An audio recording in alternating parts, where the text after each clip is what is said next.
बिस्मिल्लाहिर्रहमानिर्रहीम। अस्सलाम वालेकुम। Welcome to my channel Fatima voice centre. हज़रत अबू बकर सिद्दीक़ रज़ी अल्लाह ताला अन्हो बड़े अमीर आदमी थे। इनका बड़ा नाम था, जाने जाते थे। जब उन्होंने कलमा पढ़ा तो हलचल मच गई कि अबू बकर रज़ी अल्लाह ताला अन्हो कलमा पढ़ गया। अपने कबीले का सरदार, बड़ा ताजर और मालदार शख्स ने कलमा पढ़ लिया। अबू बकर रज़ी अल्लाह ताला अन्हो बड़ा नाम रखते थे। जब कलमा पढ़ा तो इनके ताजर दोस्त बड़े बड़े लोग थे। बड़े लोगों के दोस्त भी बड़े होते हैं।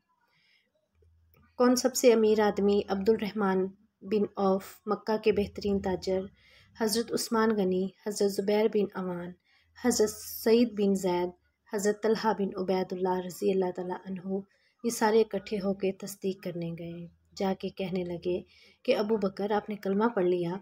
आप फरमाने लगे, इस सवाल का जवाब इतना सादा तो नहीं, ये किसी आम का जिक्र तो नहीं कि मैं कर दूँ। आओ ज़रा बैठ के बातें करते हैं। वो बैठ के अबू बकर सिद्दीक़ रज़ी अल्लाह ताला अन्हु ने बात शुरू की। जब कलाम शुरू किया तो इसमें वालहनापन इतना था, प्यार इतना था। उन्होंने हजूर सल्लल्लाहु अलैहि वसल्लम का तज़किरा यूँ किया, कभी अखलाक की बात की, कभी किरदार की बात, कभी तालीम की सच्चाई की बात, कभी ज़ुबान की सदाकत की बात। इस अंदाज़ में हजूर सल्लल्लाहु अलैहि वसल्लम का ज़िक्र किया कि वो जो तस्दीक करने आए थे ना कि अबू बकर रज़ी अल्लाह ताला अन्हु ने कलमा पढ़ा कि नहीं, वो सारे भी कलमा पढ़कर मुसलमान हो गए।